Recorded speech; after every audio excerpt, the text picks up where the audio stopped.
Hey everyone,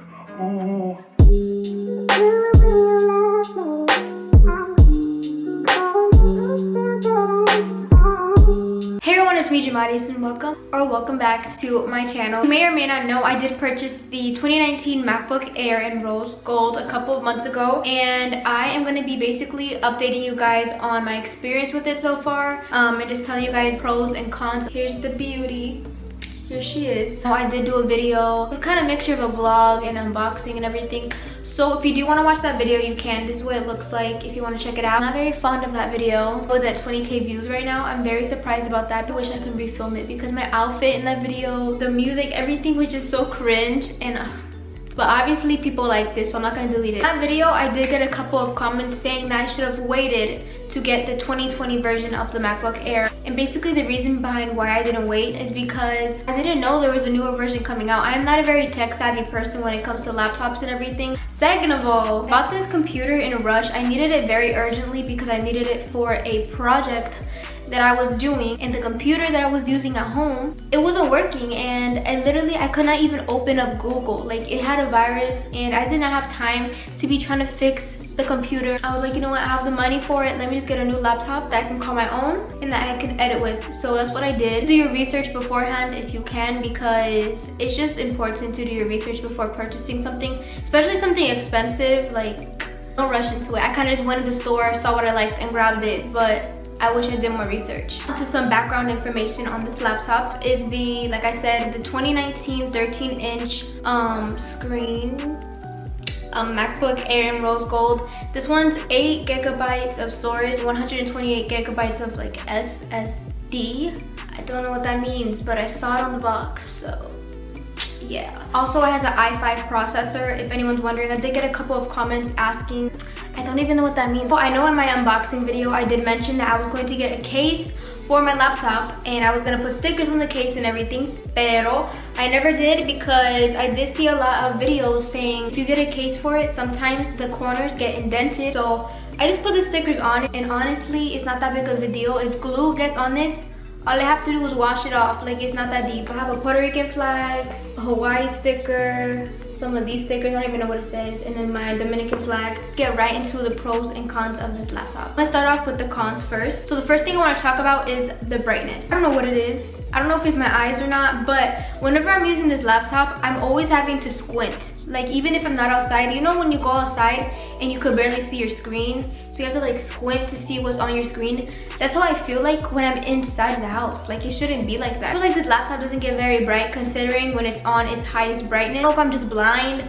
I don't know what's wrong. I don't know what's up. I used to use an older version of the MacBook Air. I think that one came out in 2010, and I'm telling you, I had no problems with the brightness at all. Like, I could see everything crystal clear. I did get a couple of questions also asking if this laptop is good for someone who likes to edit, and the answer to that is no. I use iMovie on here, and honestly iMovie crashes a lot. iMovie crashes at least 4 times every single video that I create, at least 4 times, and it's come to the point where I'm used to it, so it doesn't bother me as much. But that's on me for not doing my research. If you're someone who wants to edit and, you know, create videos or use bigger programs, please look into buying the MacBook Pro, not the Air. Honestly, I did not even know the difference between a MacBook Air and a MacBook Pro. Like, I didn't know anything about that. So now that I know, I kind of regret buying the Air one, and I should have just bought the MacBook Pro.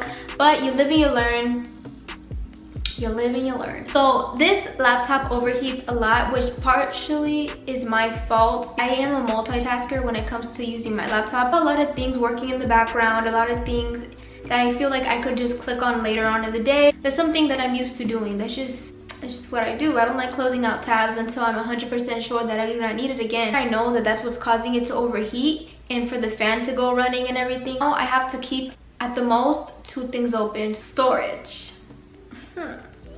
Y'all, the storage on this thing is terrible. I feel like I'm just bashing this laptop, but it is a good laptop, but I'm just being completely honest with you guys. I like to upload 3 times a week. I'm always editing. I couldn't even go a whole month without it saying your storage is full. It took only 3 weeks for it to say that. Like, that's crazy to me. Like I said, this isn't meant for people who like to edit, because all the video footage, if you don't delete things off the bat, it's gonna take up so much space. It's gonna tell you, hey, your disk is almost full.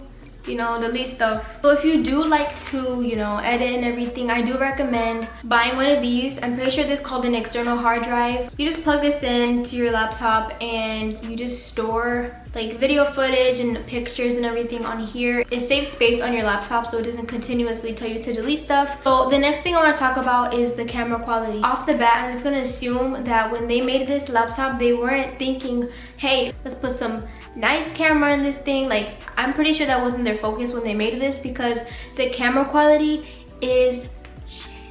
It's bad. It's terrible. Personally, I'm not someone who uses the camera a lot, so I can't really complain about it too much, but considering everything that's been going on in the world lately, I feel that the camera quality does sort of matter now, because whether it be on Zoom calls, FaceTime, you know, different things, like people need to communicate with their family, you know, their teachers and everything. And if you're trying to communicate with someone, they're gonna be looking at the screen like, who are you? Because you're not who I think you are, because I can't even see you, because it's all pixelated. Like, yo, you would think like a old Android camera, like, is bad. And the reason that I feel so strongly that this is a bad camera is because I used to use, like I said, the older 2010 version of the MacBook, and that camera quality was better than this one, and it's a 9-year difference. Just look for yourself. This photo is when I was 10 years old, and this is me now. Then here's this video of me singing an Adele song, acting like my heart was broken, even though I didn't know what love was, and I still don't.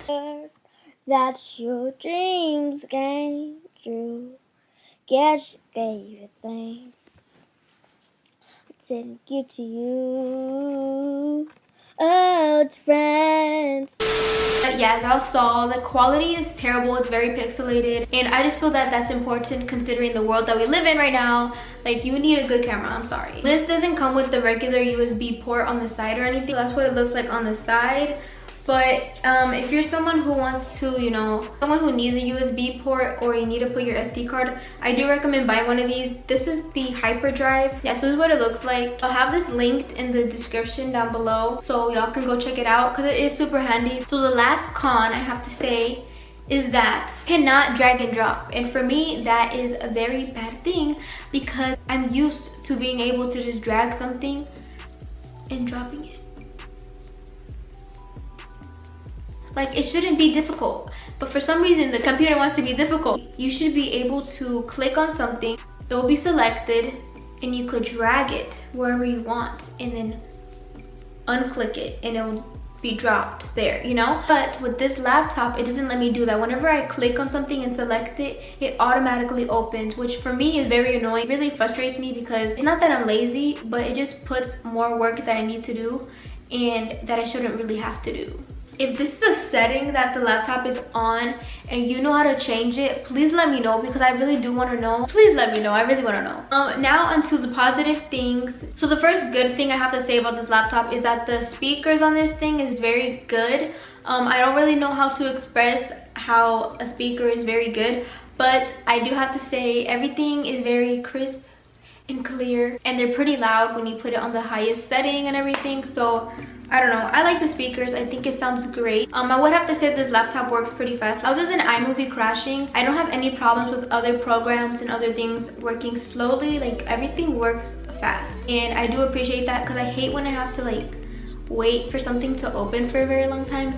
I sound like such a brat. Okay, no, but like, I don't know, it's pretty fast. Oh, the next thing is Touch ID. I absolutely love Touch ID. You just place your finger on there and it opens up automatically. It's so much easier than having to type in your password every single time. The thing I want to talk about is the dictionary feature. I don't know if you guys know what I'm talking about. I don't know if this is with all like newer MacBooks. For me, it's new. So basically what I love is that I'm able to click on a word and it automatically tells me the definition, which I love. This feature helps so much if you're a student to do vocabulary work. All you have to do is click on the word and it tells you the definition, and it's so easy because it saves so much time. Instead of having to individually look up every single word's definition in Google, you just have to click on it and it's there. Like I said earlier, this is not meant for people who like to edit a lot. I feel that this laptop is perfect for, you know, college students, high school students. Like, if you're gonna be doing everyday things on here, it's perfect. But like I said, you guys heard the cons and the bad things about it, and you guys heard the good things. So You can just choose yourself whether or not you want to purchase this laptop. That's my update on the 2019 MacBook Air. Hopefully this helps someone be a little bit more informed and know the pros and cons of this laptop. Thank you so much if you have watched all the way up till now. I love you all so much, and I'll see you in my next video. Mwah.